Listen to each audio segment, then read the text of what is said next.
17장 성경에 나타난 역사, 모순이 없다. 인간의 이성과 경험, 지식을 지향하는 이성주의가 발달하기 시작한 17세기부터 사람들은 성경이 하나님께서 인간에게 주신 말씀이라는 것을 의심하기 시작합니다. 인간의 이성으로 이해되지 않는 내용이나 고고학적으로 또 과학적으로 입증되지 않은 사실들을 거짓이라고 주장합니다.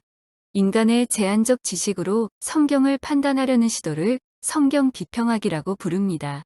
성경 비평학은 성경을 누가 썼는지에 대한 자료 비평부터 역사적 사실성을 의심하는 역사 비평까지 다양합니다. 성경 비평학. 성경은 다른 종교 경전들과 달리 시대적, 지리적, 역사적, 문화적 배경으로 구체적 인물, 도시, 국가, 시대뿐만 아니라 연대에 대해서도 자세하게 언급합니다. 고대 지명과 인명과 연대가 도대체 지금의 우리들에게 무슨 의미가 있을까 의아할 정도로 언급이 구체적입니다. 성경의 내용이 실제 역사와 다르다면 성경이 하나님의 말씀이라는 주장은 틀린 것이 됩니다. 어떤 주장이나 기록이 역사적 사실로 증명되려면 다른 문헌이나 고고학 자료에 의해 검증되어야 합니다.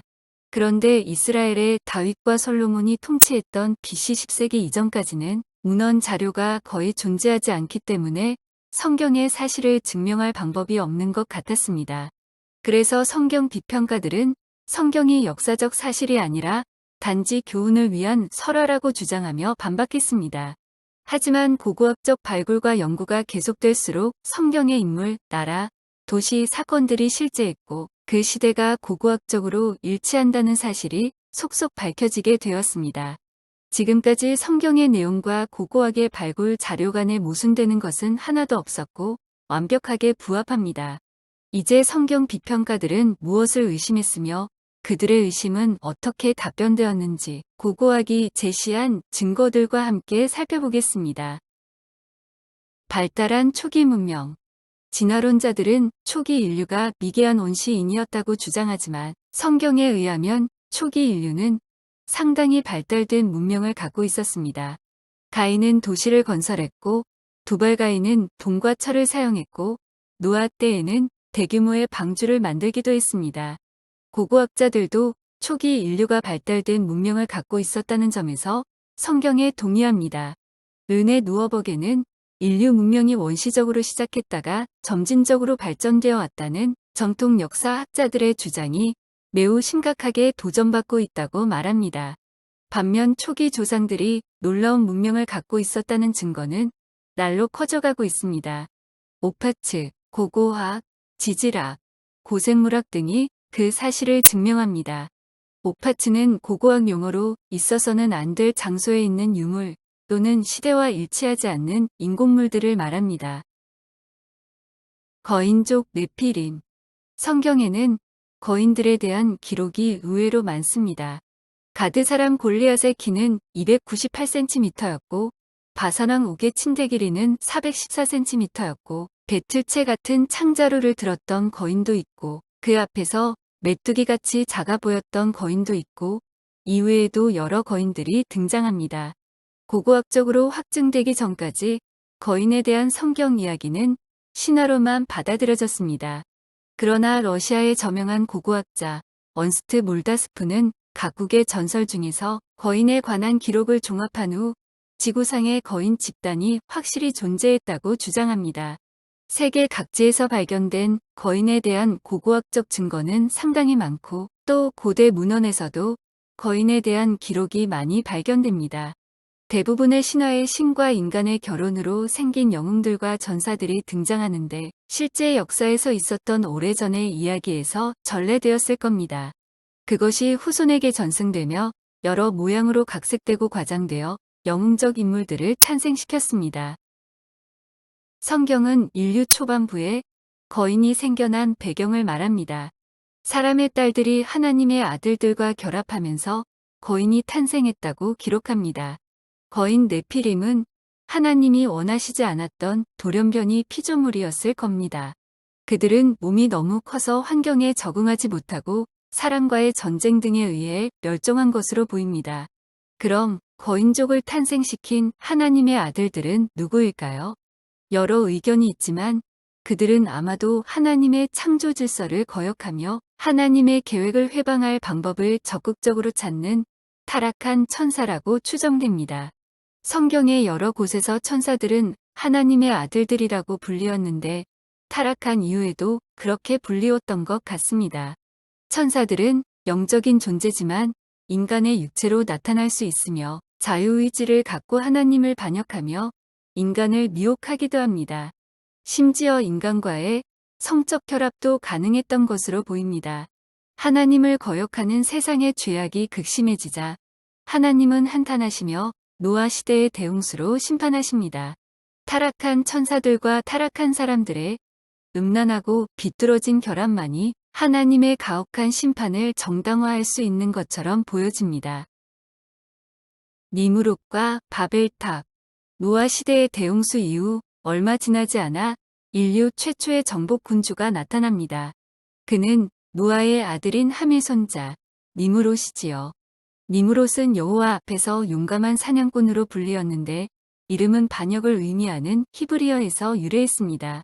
여호와 앞에서는 여호와를 대적하여로도 번역되며 용감하는 폭력적인 으로도 해석됩니다.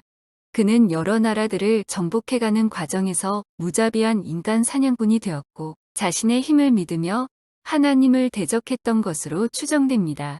그는 수메르 지역에 도시 바벨을 세우고 아수르로 가서 바벨, 아카드 등의 여러 성읍들을 정복하며 나라를 건설했습니다. 이것이 성경에서 언급된 인류 최초의 제국입니다. 고대사에서는 인류 최초 제국을 메소포타미아 지역의 아카드 제국이라고 제시합니다. 니무롯은 아카드 왕조를 창시한 사르곤 대왕이었다고 추정합니다. 통치 기간은 BC 2296년에서 2240년 또는 BC 2270년에서 2215년이 됩니다. 니무롯은 하나님의 심판에서 보호해 주겠다며 백성을 선동해서 바벨탑을 세우려 했습니다. 당시 하나님의 심판을 직접 경험한 노아와 셈이 아직 살아 있었지만 니무롯은 하나님을 두려워하지 않았고 오히려 자신을 신격화해서 하나님처럼 되려 했습니다. 니무롯이라는 이름은 AD 1세기를 살았던 유대 역사가 요세푸스의 유대 고대사에서도 발견됩니다. 잠깐 읽어보겠습니다. 그때 사람들로 하여금 하나님께 대해 그토록 모욕적이고 경멸적으로 격동시킨 자는 니무롯이었다. 그는 사람들을 하나님 경외하는 것에서 돌이킬 다른 길이 없는 것을 알고 정부를 서서히 폭군 정치로 바꾸어 나갔다. 그가 탑을 세운 곳을 지금은 바벨론이라고 부른다. 바벨탑에 대한 것은 BC 3세기 갈대아 출신의 마르둑 신관이자 역사가인 베로소스의 기록에서도 보입니다. 대형 박물관의 조지 스미스가 저서 갈대아인의 창세기 이야기에서 베로소스의 글을 인용했는데 다음에서 보다시피 성경 기사와 유사합니다. 이 사원의 건축은 신들을 화나게 했다. 한밤에 신들은 지어진 것을 무너뜨려 버렸다. 신들은 그들을 멀리로 흩어버렸고 그들의 말을 이상하게 만들어 버렸다. 그들의 진보는 저지되었다. 수메르의 풍요로운 고대 도시 바벨론, 우르크, 우르 등지에서 화려한 장식들로 뒤덮인 찬란한 유적이 발굴되었는데 그중 용감한 사냥꾼 니무롯의 것으로 추정되는 유물도 많이 있었습니다. 30여 개의 거대한 지구라트 유적도 발견되었습니다. 지구라트는 마르둑 신을 섬기기 위한 신전으로 성경에서는 바벨탑으로 소개됩니다. 수메르 문명. 세계 최초의 문명인 수메르 문명은 유프라테스, 티그리스 두 강 사이에 위치한 갈대아 지방의 우르에서 발생했습니다. 수메르의 어원은 세메르로 셈의 나라 또는 셈의 후손을 의미합니다. 셈은 대홍수 사건에서 살아남은 노아의 세 아들들 중에서 장자권을 가진 맏아들입니다. 성경에 의하면 아브라함은 셈의 후손이며 갈대아 지방의 우르가 그의 고향입니다. 고고하게 발굴이 있기 전까지 대부분의 역사학자들은 우르 또는 아브라함은 실제하지 않은 도시와 인물이라고 생각했습니다. 그런데 1800년대 후반 갈대아 우르의 존재를 드러내는 유적이 발굴되었습니다. 우르에서 발굴된 유물에는 세밀한 지도가 그려진 많은 점토판들이 있습니다. 농사를 위해 아주 정밀한 수로를 만들어 철저히 물 관리를 했었음을 확인할 수 있습니다. 고운 가루의 진흙벽돌 2층집, 구운 도기로 만든 안뜰, 물통과 대야가 있는 로비, 도기 배수관을 가진 수세식 화장실, 화로와 맷돌이 있는 부엌, 10여 개의 방이 있는 2층집, 2층으로 오르는 계단식 층계의 흔적 등도 발견되었습니다. 더욱 놀라운 것은 완벽한 상하수도 시설이 이미 완비되어 있었다는 사실입니다. 도자기를 구워서 상하수도 시설을 만든 겁니다. 그중 가장 값진 유물은 인류 최초의 문자인 서령문자, 즉 쇠기 문자가 기록된 수백 점의 점토판입니다. 여기에 기록된 에덴 동산, 바벨탑, 노아의 홍수, 모세의 율법, 욥의 이야기 등은 성경 기사와 유사합니다. 대형 박물관 관장 조지 스미스는 특히 길가메시 서사시의 해석에 평생을 바쳤습니다. 수메르의 길가메시라는 족장이 대홍수를 목격하고 기록한 서사시입니다. 인류 최초의 문명 이전에 이미 노아의 홍수 사건이 있었음을 알 수 있습니다. 창세기 기록 수메르 점토판은 대략 BC 23세기경 만들어졌고 창세기는 BC 15세기경 모세에 의해서 기록되었기 때문에 창세기가 수메르 기록을 표절했다는 의심을 받았습니다. 그에 대한 설명은 간단합니다. 노아의 아들 셈은 자신이 직접 체험한 홍수 사건을 자손들에게 이야기하고 이것이 대대로 구전되었을 것이 분명합니다. 셈의 후손 세메르 또는 수메르는 이 중요한 사건을 점토판에 기록했습니다. 이후 모세가 태어납니다. 히브리인이 애굽의 종이 되어 살던 시절에 모세는 기적적으로 애굽의 공주에게 입양되어 왕궁의 교육을 받았습니다. 40년간 최고의 교육을 받았지만 살인사건으로 미디안의 도피해서 광야 생활을 합니다. 그는 80세의 하나님을 친히 만나게 됩니다. 그리고 호렙산에서 80일간 하나님의 말씀을 듣고 그것을 기록으로 남겼습니다. 우리가 지금 보는 구약 성경의 5권입니다. 거기에는 그가 체험하지 못한 하나님의 천지 창조, 에덴 동산 선조들의 이야기도 포함하고 있습니다. 하나님이 친히 알려주셨기 때문에 구전되어 오던 이야기와 달리 완벽하고 정확한 기록을 할 수 있었습니다. 모세에 대한 증거는 곧 이어집니다. 아브라함, 독일의 신학자 율리우스 베라우젠과 같은 성경 비평가들은 창세기의 내용이 실제와 다르다고 주장했습니다. 그러나 19, 20세기에 발견된 에블라토판, 마리토판, 누지토판에 기록된 내용은 창세기의 내용과 일치했습니다. 에블라 점토판 17,000개에서는 아담, 하와, 아브라함에서 미가엘, 이스마엘, 다윗, 사울 등 히브리어 이름들이 발견되었습니다. 성경은 아브라함과 여러 왕들이 연합해서 5 왕들과 싸워 이긴 이야기를 기록하는데 에블라 서판에서도 동일한 나라들과 왕들의 이름이 발견됩니다. 또한 에블라가 교역했다는 가자, 무깃도, 멜기세덱, 소도, 고모라 등 성경 속의 고대 도시 이름도 발견되었습니다. 학자들은 초기 역사에 광범위한 교역이 이루어졌다는 것을 상상조차 못했지만 점토판에는 식량 배급과 재고 명세서, 세금 명부, 곡물과 가축 문서, 특산물인 금속과 섬유류에 대한 국제 무역 명세서 등이 기록되어 있었습니다. 에블라는 당시 이집트와 라이벌이었을 만큼 강대국이었다고 추정됩니다. 큰 문명 국가를 이룬 에블라 왕국의 왕은 에벨로서 노아의 아들인 셈의 후손이자 아브라함의 6대조인 에벨과 동일인으로 보입니다.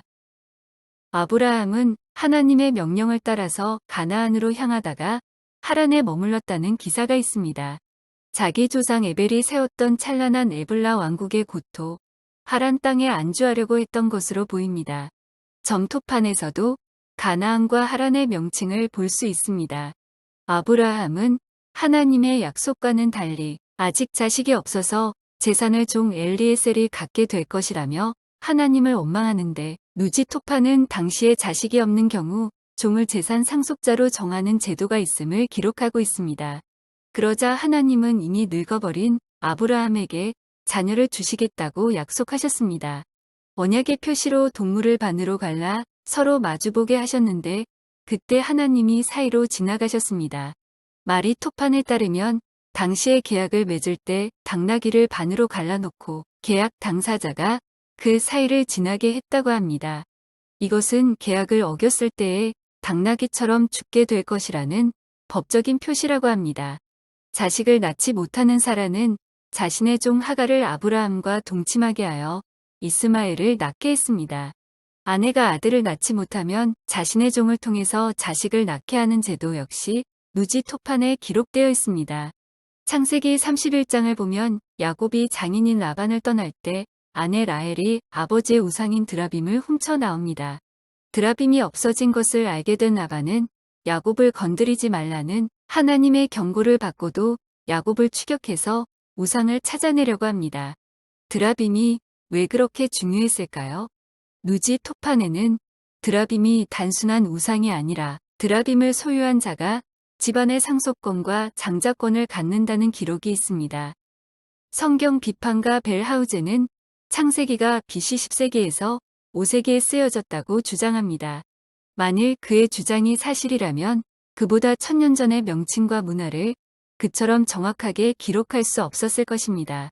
이런 토판들은 창세기의 내용이 사실임을 확증해주고 그것의 기록 시기도 확인해주는 귀중한 자료가 됩니다.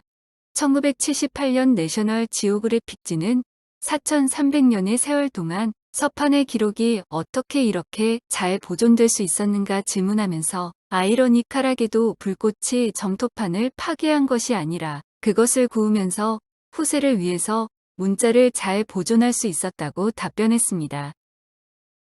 소돔과 고모라. 성경은 소돔과 고모라가 하나님의 심판을 받아 멸망했다고 기록합니다.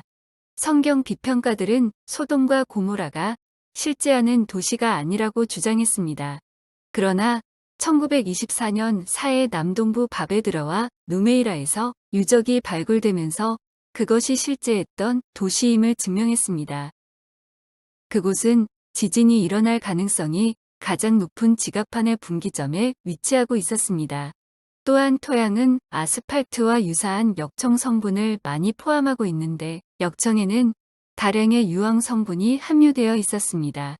학자들은 이곳이 지진으로 심한 압력을 받아 갈라지며 아브라함이 묘사한 것처럼 틈을 통해 유황이 옹기점 연기같이 새어나오고 그것이 대지 표면의 조그만 불꽃 등으로 인해 발화되며 거대한 불덩어리가 되어서 도시들을 덮쳤을 것이라고 추정합니다. 유적에서 지붕 부분만 집중적으로 불에 탄 건물들의 흔적들도 많이 발견되었는데 하늘에서 유황과 불이 내렸다는 아브라함의 묘사와도 일치합니다. 또 성경은 소돔과 고모라를 탈출하던 롯의 처가 뒤를 돌아보다가 소금 기둥으로 변했다고 기록합니다. 화려하게 번영했던 도시를 떠나가는 것이 아쉬워서 뒤돌아보다가 뒤처지며 혼자 재앙을 당한 것으로 보입니다. 폼페이가 화산 폭발로 멸망할 때 주민들이 용암과 떨어지는 화산재에 묻혀서 화학적 대체 과정이 일어났듯이 롯의 아내도 그런 과정에서 소금 기둥으로 변했을 것으로 학자들은 추정합니다. 실제로 이 지역에는 거대한 소금 구성물이 많이 보입니다. 사해는 평균 해면보다 훨씬 낮아 배수구가 없고 물이 계속 증발하므로 염기의 농도가 매우 짙어져 소금바위, 소금 기둥들이 생성되는 것이지요. 아시리아와 니느웨. 아시리아와 수도 니느웨의 역사성도 의심받았습니다.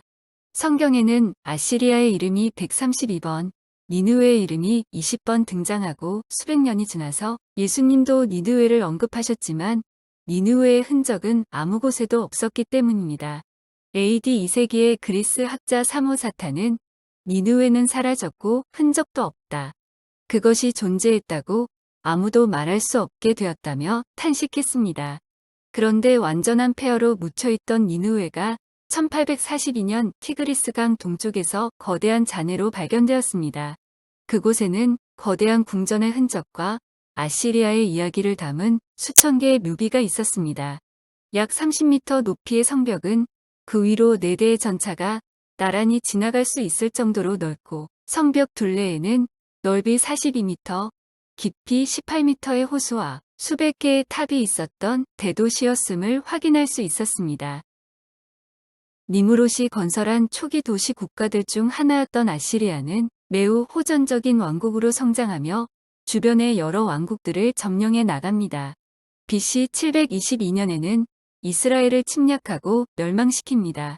아수르의 기념비와 연대기, 그리고 성경에는 다양한 이름과 전쟁이 언급되는데 두 내용이 일치합니다.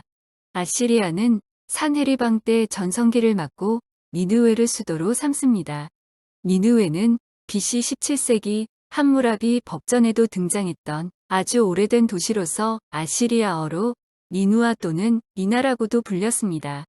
니느웨의 유적은 세계 역사가 부인했던 최강국 아시리아의 존재를 알려주었을 뿐만 아니라 성경의 정확함을 확인해준 고고학상 가장 위대한 발견이라고 일컬어집니다. 성경 속의 역사는 입으로 이어집니다. 그리고 기독교 변증도 계속됩니다.